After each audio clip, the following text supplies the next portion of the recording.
30년 동안 꿈꿔온 고향. 이제 더 이상 내 집이 아니었습니다. 안녕하세요. 저는 올해 67세가 된 김정희라고 합니다. 저는 남편과 함께 로스앤젤레스에서 30년을 살았습니다. 젊었을 때는 한인타운에서 반찬 가게를 운영하며 새벽 4시부터 밤 10시까지 일했어요. 하루 16시간씩 일하는 게 당연했고 명절에도 추석에도 쉬지 않았습니다. 왜 그렇게 죽도록 일했을까요? 꿈이 있었기 때문입니다. 미국에서는 돈을 벌고 나이 들면 고향에 돌아가서 평온하게 살자. 그게 저희 부부의 단 하나뿐인 꿈이었어요. 아이 둘을 모두 대학에 보내고 조금씩 모은 돈으로 경기도 파주의 작은 전원주택에 전세로 들어갈 계획이었습니다. 남편과 함께 작은 텃밭을 가꾸고 가끔 옛 친구들과 만나 차 한 잔 마시며 여유롭게 사는 게 소원이었어요. 30년 동안 그 꿈 하나만 붙잡고 살았습니다. 작년 3월 드디어 모든 정리를 마치고 인천공항에 도착했습니다. 비행기에서 내려 한국 땅을 밟는 순간 눈물이 쏟아졌어요. 이제 정말 내 나라에서 편히 살 수 있구나. 그런 생각뿐이었습니다. 파주의 전원주택 단지는 정말 아름다웠어요. 30년 동안 LA의 답답한 아파트에서만 살던 저에게는 꿈만 같았죠. 마당에 상추도 심고 토마토도 키우기 시작했습니다. 처음 몇 달은 정말 행복했어요. 아침에 일어나 마당에 물을 주고 시장에 가서 장을 보는 게 그렇게 즐거울 수가 없었어요. 반찬 가게에서 30년 동안 남의 반찬만 만들다가 이제야 내 가족을 위한 음식을 천천히 만들 수 있게 됐으니까요. 아줌마, 어디서 오셨어요? 시장 아주머니들이 말을 걸어주실 때마다 마음이 따뜻했습니다. 미국에서 살다가 왔어요. 아이고, 고생 많이 하셨겠어요. 우리나라가 좋죠. 그때는 정말 그렇게 생각했어요. 역시 내 나라가 최고야. 하지만 행복은 오래 가지 않았습니다. 첫 번째 충격은 건강보험료였어요. 저희는 미국에서 모은 돈이 있다 보니 지역가입자로 분류됐는데 매달 나오는 보험료가 35만 원이었습니다. 35만 원이요. 미국에서 메디케어로 월 200달러 정도 내던 것에 비하면 별로 안 비싼 것 같지만 문제는 소득이 없다는 거였어요. 매달 나가는 고정비가 35만 원씩 늘어난다는 게 얼마나 부담스러운지 모르실 거예요. 여보, 이거 계산이 맞나? 우리가 한국 사람인데 왜 이렇게 많이 내야 해? 남편도 이해할 수 없어 했어요. 하지만 그게 현실이었습니다. 더 큰 충격은 병원에서였어요. 어느 날 남편이 가슴이 답답하다고 하셔서 근처 병원에 갔는데 접수부터가 문제였어요. 키오스크라는 기계로 접수를 해야 하는데 저희는 사용법을 몰랐거든요. 아줌마, 여기 번호 누르시고 주민번호 입력하세요. 젊은 간호사가 빠르게 설명해 주는데 따라가기가 힘들었어요. 주민번호도 30년 만에 사용하는 거라 기억이 가물가물했고요. 겨우 접수를 마쳤는데 이번엔 예약을 해야 한다는 거예요. 오늘은 예약이 다 찼으니까 2주 후에 오세요. 앱으로 예약하시면 편해요. 앱이요. 저희가 앱을 어떻게 써요? 결국 그날은 그냥 돌아왔습니다. 30년 동안 미국에서는 병원에 전화 한 통만 하면 바로 예약이 됐는데 고향에서는 병원 가는 것도 이렇게 복잡할 줄 몰랐어요. 시간이 지날수록 더 힘들어졌습니다. 어린 시절 친구들을 만나고 싶어서 연락을 해봤는데 다들 각자의 삶이 있더라고요. 30년 동안 떨어져 있던 시간이 너무 길었어요. 정희야, 반가워. 그런데 요즘 나도 손자 봐주느라 바빠서. 아, 그래. 이해. 언제 시간 되면 연락해. 하지만 연락은 오지 않았습니다. 동네 모임에도 가보려고 했어요. 부녀회 같은 데 가면 사람들과 친해질 수 있을 거라고 생각했거든요. 하지만 첫 모임에서부터 위축됐어요. 아, 미국에서 오신 분이구나. 그럼 영어 잘하시겠네요. 한국말 좀 어색하지 않아요? 애들이 다 영어로 말하니까. 미국이 좋을 텐데 왜 오셨어요? 아기는 없으셨겠지만 그런 말들이 하나하나 가슴에 박혔어요.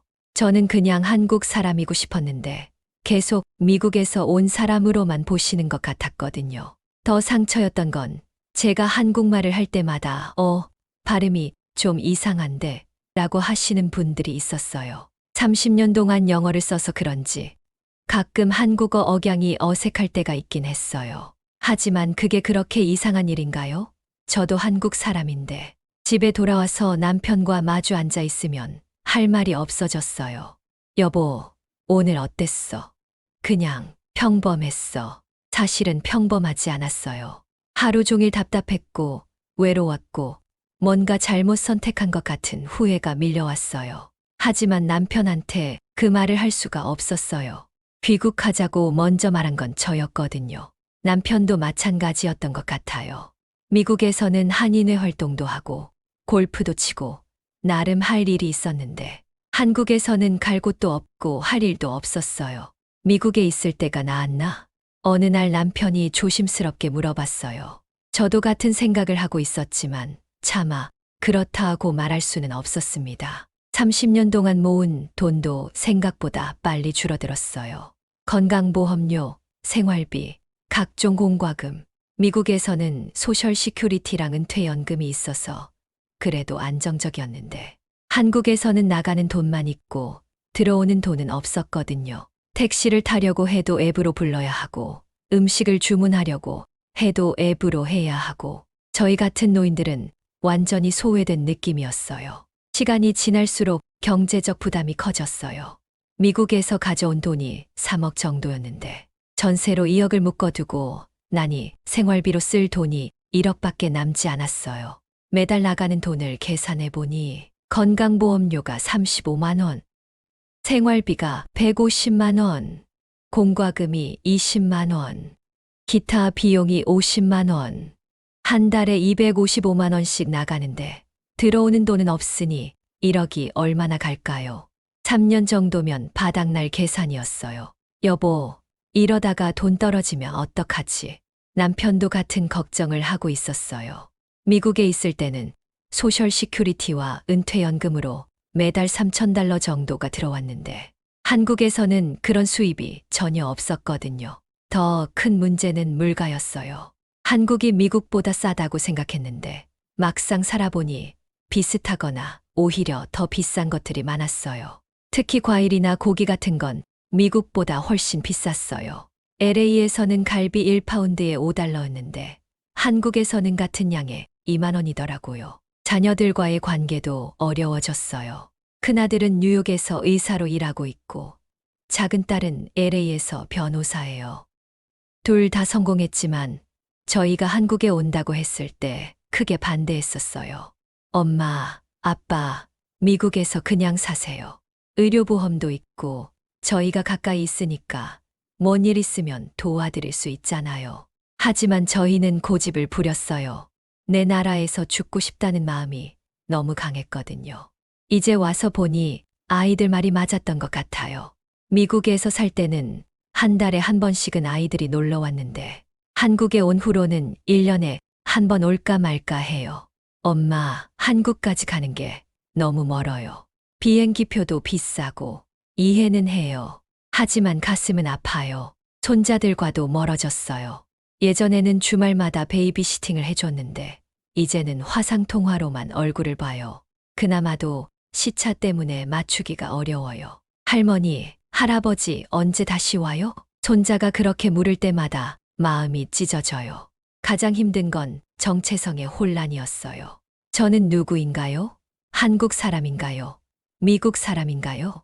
한국에서는 미국에서 온 사람으로 보고 미국에서는 한국 사람으로 봤어요. 어느 쪽에서도 완전히 속하지 못하는 느낌이었어요. 어느 날 동네 마트에서 길을 묻는데 아주머니가 여기 한국 맞죠? 하시더라고요. 제 억양이 조금 어색했나 봐요. 그 순간 정말 울고 싶었어요.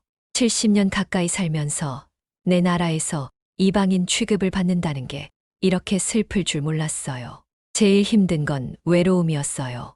미국에서는 한인교회도 다니고 반찬 가게 운영하면서 만나는 손님들도 있었어요. 바쁘긴 했지만 사람들과의 접촉은 있었거든요. 한국에서는 정말 할 말이 없어요. 하루 종일 남편하고만 있으니까 할 이야기도 떨어져요. TV를 틀어봐도 나오는 사람들이 누군지 모르겠고 하는 말도 너무 빨라서 알아듣기 어려워요. 30년 전 한국과는 완전히 다른 나라가 된 것 같았어요. 동네 산책을 나가봐도 마주치는 사람들과 눈인사조차 나누기 어려워요. 다들 이어폰을 끼고 바쁘게 지나가시거든요. 미국에서는 산책하다가 이웃들과 How are you 정도는 나눴는데 한국에서는 그런 문화가 없는 것 같아요. 스트레스 때문인지 건강도 나빠졌어요. 잠을 잘 못 자겠어요. 밤에 누우면 이런 생각이 들어요. 내가 잘못 선택한 건 아닐까? 미국에 있었으면 지금쯤 손자들과 함께 있을 텐데. 남편도 마찬가지예요. 우울해하시는 게 눈에 보여요. 미국에서는 그래도 한인회에서 활동도 하고 친구들과 골프도 쳤는데 한국에서는 갈 곳이 없어요. 여보, 우리 잘못 온 것 같아. 어느 날 남편이 그렇게 말했을 때 저도 더 이상 견딜 수 없었어요. 그래도 어떻게 이미 온 걸. 둘 다 울었어요. 30년 동안 꿈꿔온 귀국이 이렇게 힘들 줄 몰랐어요. 어느 날 복지관에서 우연히 만난 분이 있어요. 김영수 씨라는 분인데 시카고에서 40년을 사시다가 아내분이 돌아가신 후 혼자 귀국하신 분이었어요. 저도 처음에는 정말 힘들었어요. 하루에 말 한마디도 안 하는 날이 많았거든요. 김 씨도 비슷한 어려움을 겪더라고요. 의료 시스템 적응도 어렵고 디지털 기기 사용도 어렵고 무엇보다 외로움이 가장 힘들었다고 하시더라고요. 그런데 복지관 프로그램에 참여하면서 조금씩 나아졌어요. 저처럼 귀국하신 분들을 만나니까 위로가 되더라고요. 김 씨의 조언으로 저도 복지관 프로그램에 참여하기 시작했어요. 요가 수업도 듣고 컴퓨터 교실도 다녔어요. 처음에는 낯설었지만 점차 비슷한 처지의 분들을 만나게 됐어요. 다들 각자의 사연이 있으셨더라고요. 복지관에서 만난 또 다른 분의 이야기도 들려드릴게요. 최명자 씨는 64세로 딸 가족과 함께 애에서 사시다가 독립적인 삶을 위해 부산으로 오신 분이에요. 저는 남편을 일찍 여의고 딸 하나 키우느라 고생했는데 딸이 결혼하고 나서는 사위랑 손자와 함께 살았어요. 행복했는데 시간이 지나니까 제가 짐이 되는 것 같더라고요. 최 씨도 저와 비슷한 마음이었어요. 가족에게 부담 주기 싫어서 독립하고 싶었던 거죠. 손자는 영어로만 얘기하고 사위와는 문화적 차이도 크고 그래서 딸한테 말했어요. 이제 엄마도 엄마만의 인생을 살고 싶다고 부산의 바닷가 근처에서 새로운 삶을 시작하려고 하셨는데 현실은 만만치 않았다고 하시더라고요. 전세자금 대출을 받으려고 했는데 외국 거주 기간이 길어서 안 된다고 하더라고요. 건강보험료도 한 달에 32만 원이 나왔어요. 더 상처였던 건 사람들의 시선이었다고 해요. 택시 타고 가는데 길을 잘못 말했더니 기사님이 아줌마 한국 사람 맞아요? 하시더라고요. 그 순간 정말 가슴이 철렁했어요. 은행에 가서 외화계좌 문의를 했는데도 비슷한 경험을 하셨다고 해요. 그런 건 인터넷으로 하셔야 해요. 말에 자신이 뒤처진 사람처럼 느껴졌다고 하시더라고요. 하지만 최 씨는 포기하지 않으셨어요. 컴퓨터 수업도 듣고 신앙송 동아리에도 참여하면서 조금씩 적응해 나가고 계세요. 복지관에서 만난 귀국자분들과 이야기를 나누면서 깨달은 게 있어요. 저희가 겪는 어려움이 비슷하다는 거예요. 첫 번째는 건강보험과 의료 문제예요. 모든 분들이 건강보험료가 예상보다 훨씬 높다고 하시더라고요. 해외 소득이나 자산이 있으면 지역가입자로 분류되면서 보험료가 많이 나와요. 더 힘든 건 병원 시스템이에요. 예약도 앱으로 해야 하고 접수도 키오스크로 해야 하고 저희 같은 노인들에게는 너무 복잡해요. 두 번째는 주거 문제예요. 집값이 미국 못지않게 비싸요. 특히 서울 근처는 LA 지역보다도 더 비싸더라고요. 전세 제도도 이해하기 어렵고 대출받기도 까다로워요. 이게 제일 힘들어요. 새로운 관계를 만들기가 어렵고 기존 친구들과는 이미 멀어져 있고 어디에도 속하지 못하는 느낌이에요. 이렇게 힘들면서도 다시 미국으로 돌아갈 생각은 안 해요. 왜냐하면 이곳이 제 나라니까요. 30년 동안 미국에서 살면서도 저는 항상 이방인이었어요. 아무리 오래 살아도 결국은 외국인이었죠. 한국에서는 힘들어도 이방인은 아니에요. 제가 태어난 땅이고 제 부모님이 묻혀 있는 땅이에요. 시간이 지나면서 조금씩 적응해 가고 있어요. 복지관 프로그램에 참여하면서 새로운 분들도 만나고 컴퓨터도 조금씩 배우고 있어요. 병원 예약도 이제는 할 수 있어요. 처음에는 직원분께 도움을 받았지만 몇 번 해보니까 익숙해지더라고요. 요즘에는 같은 처지의 귀국자분들과 작은 모임을 만들었어요. 한 달에 한 번씩 만나서 서로의 근황도 이야기하고 정보도 공유해요. 이런 곳에서 저렴하게 진료받을 수 있어요. 이 앱을 쓰면 병원 예약이 쉬워요. 여기서 귀국자 대상 프로그램을 해요. 이런 정보들을 나누다 보니 조금씩 생활이 나아지고 있어요.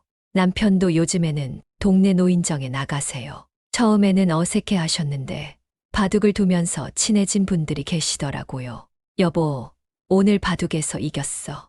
오랜만에 남편이 밝게 웃으시는 모습을 보니까 저도 마음이 좀 놓였어요. 텃밭도 점점 풍성해지고 있어요. 처음에는 상추 몇 포기만 키웠는데 이제는 고추, 토마토, 오이까지 키우고 있어요. 이웃 할머니가 씨앗도 나눠주시고 키우는 방법도 알려주세요. 정희 씨, 이거 우리 동네에서 제일 잘 키우시네요. 그런 말씀을 들으면 30년 만에 처음으로 이곳에서 인정받는 기분이에요. 귀국한 지 이제 1년이 조금 넘었어요. 처음 몇 달은 정말 지옥 같았어요. 매일 후회하고 매일 울었어요. 왜 이런 선택을 했을까? 하루에도 몇 번씩 생각했어요. 하지만 지금은 조금 다르게 생각해요. 힘들지만 완전히 포기할 만큼은 아니에요. 아직도 병원 갈 때마다 스트레스 받고 건강보험료 낼 때마다 한숨 나오고 외로울 때가 많아요. 하지만 그래도 이곳이 제 나라라는 건 변하지 않아요. 미국에서 30년을 살았지만 결국 저는 한국 사람이에요. 김치찌개 냄새가 나면 마음이 편해지고 아리랑 노래가 나오면 눈물이 나요. 이런 감정은 어쩔 수 없는 것 같아요. 하지만 여전히 걱정은 많아요. 경제적으로 언제까지 버틸 수 있을지 모르겠어요.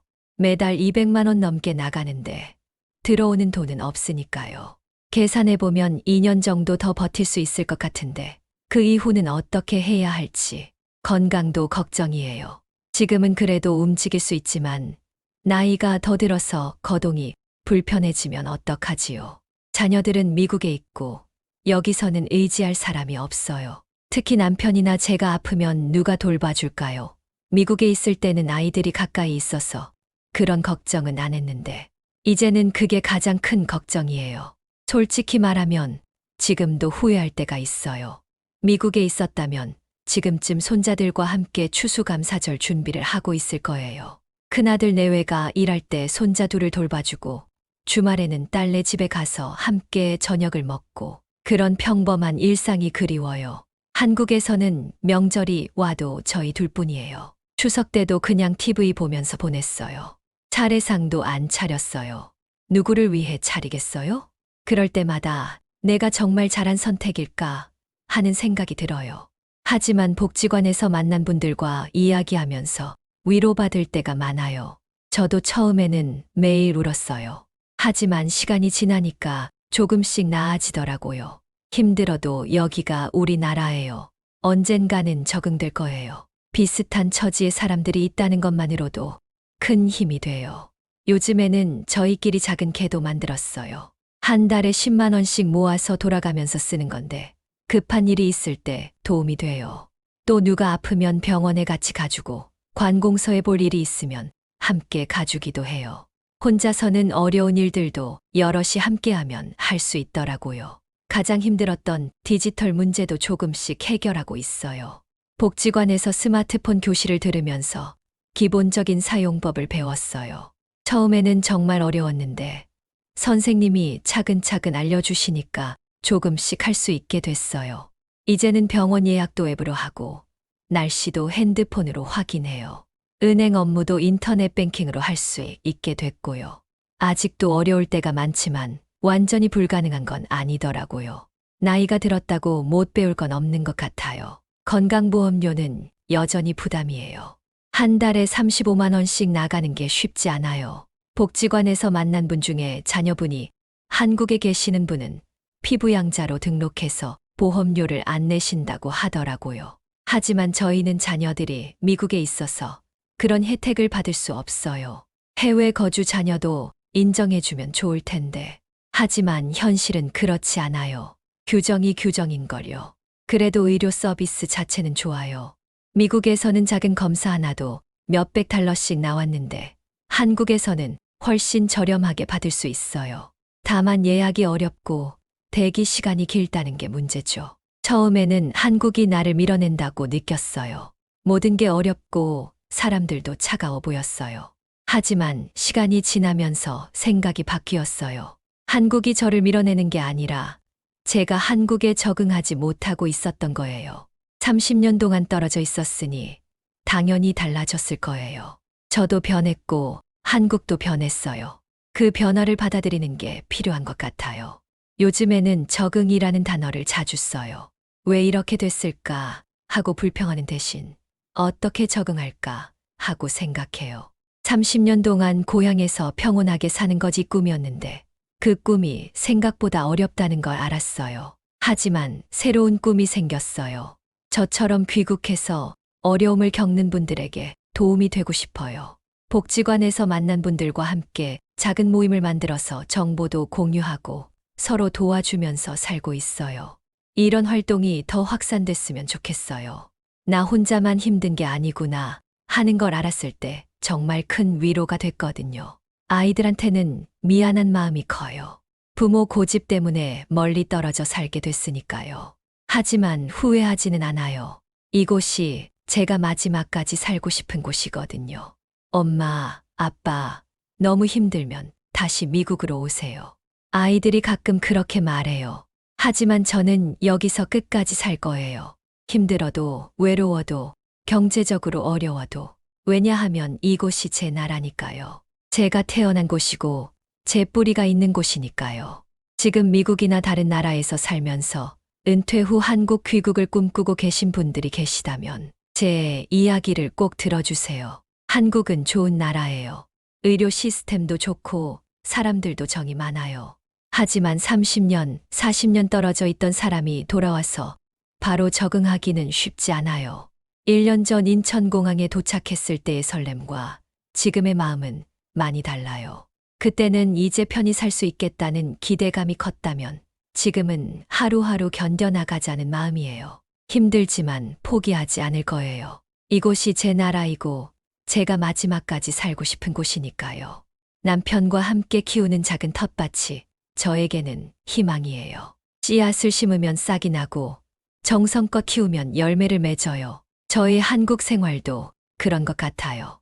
지금은 힘들어도 시간이 지나고 정성을 들이면 언젠가는 좋은 결실을 맺을 거라고 믿어요. 30년 동안 꿈꿔온 고향에서의 삶 생각보다 어렵지만 그래도 포기할 수는 없어요. 여기가 제 집이니까요.